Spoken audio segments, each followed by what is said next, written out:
যুক্তরাষ্ট্রের প্রতিনিধি পরিষদ হাউস অব রিপ্রেজেন্টেটিভ ইউক্রেনের নতুন সহায়তা প্রদানের এবং রাশিয়ার বিরুদ্ধে কঠোর নিষেধাজ্ঞা আরোপের একটি বিল পাস করেছে। এই পদক্ষেপে ডোনাল্ড ট্রাম্পের জন্য সম্প্রতি সময়ে আরও একটি বড় রাজনৈতিক ধাক্কা হিসেবে দেখা হচ্ছে।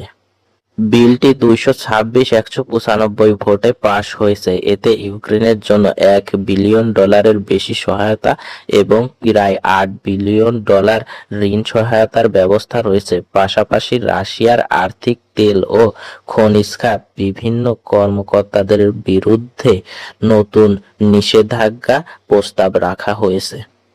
ভোটাভুটির অধিকাংশ ডেমোক্র্যাট সদস্যর পাশাপাশি 18 জন রিপাবলিক সদস্য বিলটির পক্ষে ভোট প্রদান করেছেন।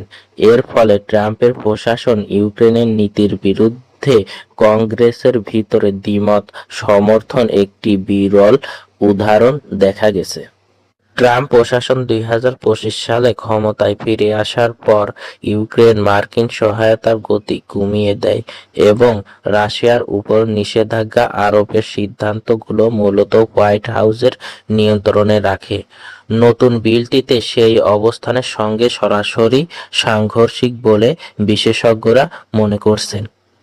তবে বিলটি আইনে পরিণত হতে হলে এখন মার্কিন সিনেটরদের অনুমতি প্রয়োজন।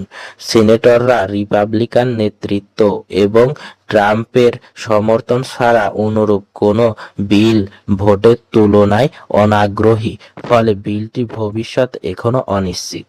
প্রতিনিধি পরিষদের এই ভোট ইউক্রেনের প্রতি মার্কিন সমর্থন নিশ্চিত করছে এবং রাশিয়ার বিরুদ্ধে কঠোর অবস্থানের বার্তা দিলেও বিলটি কার্যকর হবে কিনা তা এখন সিনেটরদের সিদ্ধান্তের উপর নির্ভর করছে।